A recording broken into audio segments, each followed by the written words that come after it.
Ang intense ng mga kaganapan ngayon sa abot kamay na pangarap sapagkat magugulantang si Don Pepe sa mga sasabihin sa kanya ni Zoe. Dito nga ay malalaman ni Zoe ang plano ni Moira na pagpapapatay kay Don Pepe kaya naman ay agad niya itong ipapaalam sa lolo niya at tutulungan niya nga itong tumakas.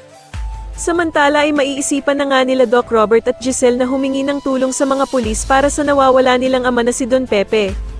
May ipapakita naman na picture ang pulis kila Doc Robert at ito nga ay walang iba kundi si Bala Hadji at dagdag pa nga ng pulis na marami na daw pala itong record sa kanila. Kaya naman ay bigla itong maaalala ni Doc Robert at malilinawan na nga siya kung sino talaga ang dumukot sa kanyang ama at kung sino ang kasabwat nito. Samantala ay hindi naman mawala-wala sa isip ni Lynette ang pagtawag ni Zoe kay Doc Carlos ng daddy kaya naman ay tatawagan nito si Annalyn para magpatulong sa kanya kung paano daw niya matrace kung nasaan si Zoe. Sasagutin naman siya ni Annalyn na gagawa daw siya ng paraan kung paano nila makokontak at matrace kung nasaan si Zoe. Sa kabilang banda matapos marinig ni Don Pepe ang katotohanan tungkol sa ama ni Zoe, ay susubukan niya itong tanungin kung sino daw ang totoong ama nito para malaman niya kung magsasabi ito ng totoo sa kanya. Samantala ay mag-uusap naman ng masinsinan sila Bala Hadji at Moira tungkol sa pananahimik ni Don Pepe.